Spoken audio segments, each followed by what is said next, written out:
billion, or $4.7 billion on this. Mr. Vice President? Okay. Time is up. Governor Bush, 2 minutes. I'm absolutely opposed to a national health care plan. I don't want the federal government making decisions for consumers or for providers. I remember what the administration tried to do in 1993. They tried to have a national health care plan. And fortunately, it failed. I trust people. I don't trust the federal government. It's going to be one of the themes you hear tonight. I don't want the federal government making decisions on behalf of everybody. There is an issue with the uninsured. There sure is. And we've got uninsured people in my state. Ours is a big state, fast-growing state. We share a common border with another nation. But we're providing health care for our people. One thing about insurance, that's a Washington term. The question is, are people getting health care? And we've got a strong safety net, and there needs to be a safety net in America. There needs to be more community health clinics where the poor can go get health care. We need a program for the uninsured. They've been talking about it in Washington, D.C. The number of uninsured have now gone up for the past 7 years. We need a $2,000 credit rebate for people, working people who don't have insurance. They can get in the marketplace and start purchasing insurance. We need to have allow small businesses to write across insurance across jurisdictional lines so small businesses can afford health care. Small restaurants can afford health care. And so health care needs to be affordable and available. But we got to trust people to make decisions with their lives. In the Medicare reform I talk about, it says if you're a senior, you can stay in Medicare if you like it. And that's fine. But we're going to give you other choices to choose if you want to do so, just like they do the federal employees. The people who work in Washington, D.C. for the U.S. Congress or the United States Senate get a variety of choices to make in their lives. And that's what we ought to do for all people in America. Yes, sir. Sorry. Governor? Could I have a follow-up? Not paying attention to my lights. No, right now. Well. No, right now. Education. Trying to find my light. These folks submitted 18 questions on education. And the first one is that we will be asked on education. We'll go to you, Governor, and we'll be asked by Angie Pettig. Angie Pettig, where are you? There she is. Governor, right there. Oh, thanks. Hi, Angie. I've heard a lot about education and the need to hold teachers and schools accountable, and I certainly agree with that. But as an individual with an educational background and also a parent, I have seen a lot of instances where the parents are unresponsive to the teachers or flat out uninvolved in their child's education. How do you intend to not only hold the teachers and schools accountable, but also hold parents accountable? Well, you know, it's hard to make people love one another. I wish I knew the law, because I'd darn sure sign it. I wish I knew the law that said all of us should be good parents.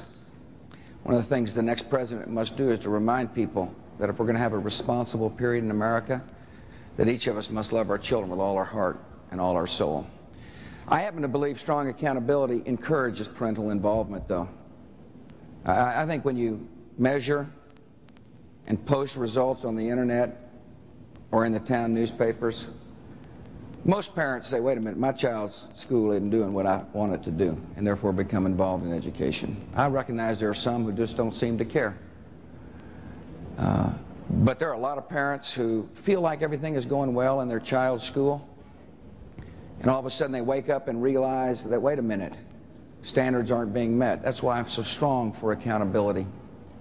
I believe we ought to measure a lot. 3, 4, 5, 6, 7, 8th grade. We do so in my state of Texas. One of the good things we've done in Texas is we've got strong accountability, because you can't cure unless you know. You can't solve a problem unless you diagnose it. I strongly believe that one of the best things to encourage parental involvement also is to know that the classrooms will be safe and secure. That's why I support a Teacher Liability Act at the federal level that says if a teacher or principal upholds reasonable standards of classroom discipline, they can't be sued. They can't be sued. I think parents will be more involved with education when they know their children's classrooms are safe and secure as well. I also believe that we need to say to people that if you cannot meet standards, there has to be a consequence. Instead of just the kind of the soft bigotry of low expectations, that there has to be a consequence. We can't continue to shuffle children through school. And one of the consequences is to allow parents to have different choices. Vice President Gore? Yeah, we have a huge difference between us on this question. I'd like to start by telling you what my vision is. I see a day in the United States of America where all of our public schools are considered excellent, world class, where there are no failing schools, where the classrooms are small enough in size, number of students, so that the teacher can spend enough one-on-one time with each student. Now that means recruiting new teachers for the public schools. It means, in my plan, hiring bonuses to get 100,000 new teachers in the public schools within the next 4 years. It means also helping local school districts that sometimes find the parents of school-age children outvoted on bond issues, to give them some help with interest-free bonding authority so that we can build new schools and modernize the classrooms. We need to give teachers the training and professional development that they need to, including paid time off to go visit the classroom of a master teacher and pick up some new skills. I want to give every middle-class family a $10,000 a year tax deduction for college tuition so that middle-class families will always be able to send their kids on to college. I want to work for universal preschool because we know from all the studies that the youngsters learn, kids learn more in the first few years of life than anywhere else. Now, I said there was a contrast. Governor Bush is for vouchers. And in his plan, he proposes to drain more money, more taxpayer money out of the public schools for private school vouchers than all of the money that he proposes in his entire budget for public schools themselves. And only 1 in 20 students would be eligible for these vouchers, and they wouldn't even pay the full tuition to private school. I think that's a mistake. I don't think we should give up on the private schools and leave kids trapped in failing schools.